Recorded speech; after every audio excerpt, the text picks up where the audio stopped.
Everybody, welcome to the show. You know where you are, the 9 at 9 with me, Tigo. And you know, if you're sitting there right now, it's 9 o'clock in the morning Pacific time, and we have an amazing expert coming to the stage.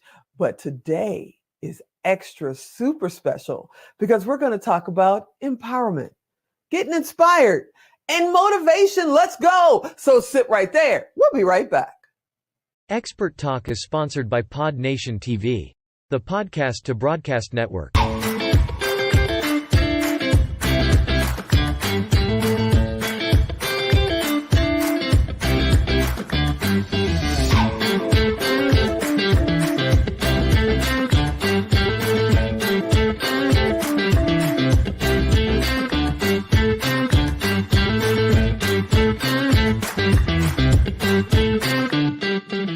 Hey, everybody, welcome back. Yeah, this next young lady is all about empowerment.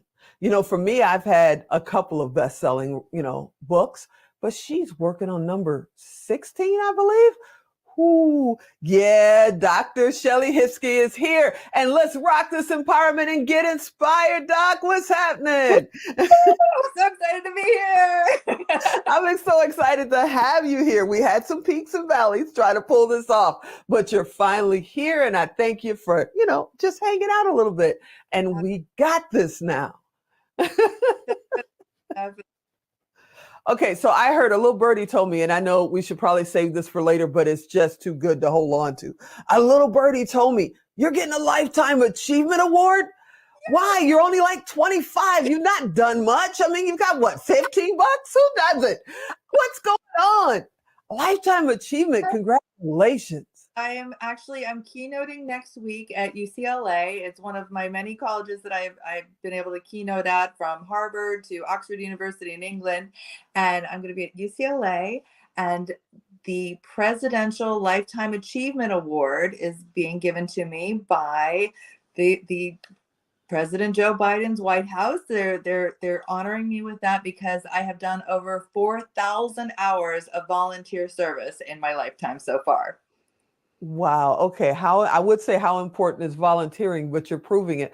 What made you start volunteering in the beginning, that first hour? What made you say, I'm going to do it? So my parents were both very active in the 80s with when HIV and AIDS was predominant.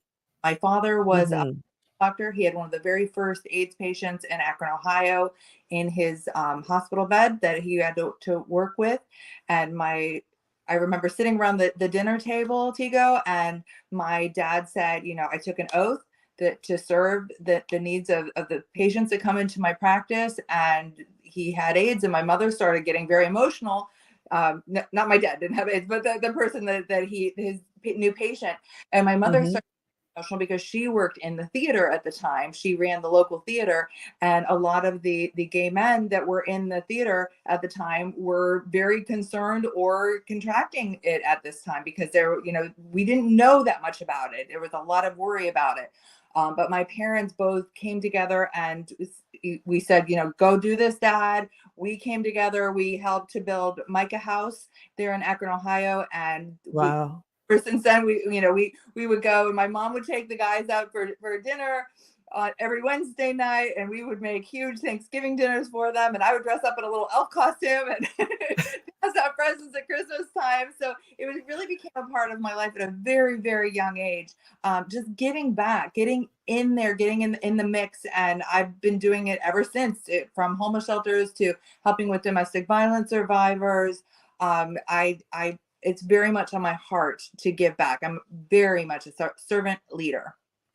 Well, I want to thank you and your family because I remember the 80s very well, lost a lot of friends. Yeah. I actually remember sitting on a stoop at a brownstone in San Francisco and seeing the quilt march for the very first time. I think there were 12 patches. Then it was very small, and there were hundreds of people out there with candles, and we didn't even know what it was. We didn't know what the crowd was. And then when they went by, we saw the quilt, and that's how we knew what it was. So I want to thank you. I did back in the day, I'm a computer programmer, and I wrote computer code so that they could, back then there was no chatting, like we have now. We wrote it so they could chat through their computers. back in the day. So because they were at home alone. So I remember, I totally remember, and I thank you and your family. Well, because we thank you for what you did. And it's not a death sentence anymore, which is such a to be able to say, because there was the education and those type of things, and the medical progress. But I think that we need to consider that with the volunteering and with the giving selflessly and getting in there and not being afraid to go where there could be some danger we didn't know at that. But being able to do that, giving those a voice, giving them a hand, giving them somebody that felt kind of like family, that's important. That's huge. It's important today too. And I have nothing against the food drives and the turkeys and all that stuff for the major, Thanksgiving and the Christmas holiday season and all that, but people are hungry all year long. Always. Absolutely. You see them out there. I mean, tons come out for Thanksgiving, and it's like, then you come back there a couple of weeks or a month later, and it's the same core crew that have been doing it all along. And it's like, we forget that, kids have to eat when there's no school food programs. People are homeless and they have nothing to, eat or keep them warm or anything in the winter, not just in the holiday season. So whenever I meet someone like you that is truly digging deep and rolling her sleeves up, I want to say bravo. If I wasn't strapped to this chair with this mic, I would give you a standing ove, because I think it's absolutely amazing. And you didn't stop there. You also started a nonprofit, correct?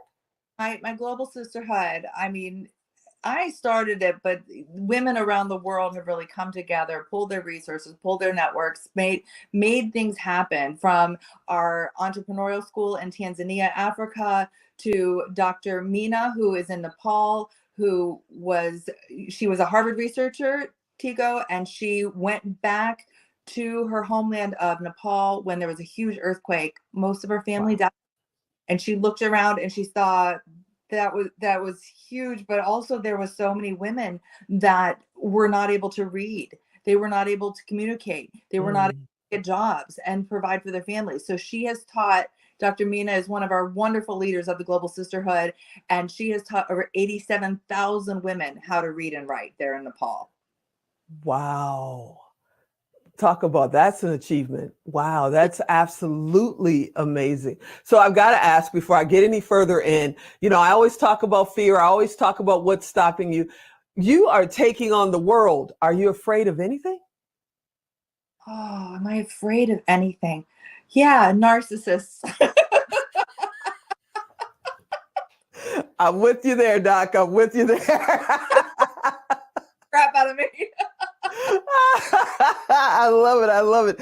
You have written 15 books. I have. And they're more than 10 pages in a cover, right? Yeah. Oh, yeah, absolutely. Wow. I started back. I was a tenured professor for a decade. And so I had my undergrad and my doctoral students. It was very publish or perish. So I got in there. I was writing textbooks. I was writing a lot of, I went into the bestseller type of inspirational books, really because I met one woman who changed my life. And so it just really spiraled from there. I met Clarelle Radicella, God bless her soul. She's up in heaven now, and she's one of my angels that's helping me with all of this. But there have been people along the journey that have gotten me to where I'm at, and being able to, interview over 1,000 women around the world. I've been on over 60 magazine covers at this point. Forbes, and I do a lot of different things, but it wouldn't have been possible without the amazing angels and people that have helped me along the way. That's amazing. Now, I know we got to run out of time because Alan threw that 2-minute warning up there, and I got to have you come back because we're just getting started. Yay. But you have an event coming up. Your empowerment event is coming up. Can you just take like 30 seconds, tell us what's going on, how they can find you? So it's actually a 7-week proven curriculum for women around the world to come together and find out how they can find inspiration, empowerment, balance, and abundance.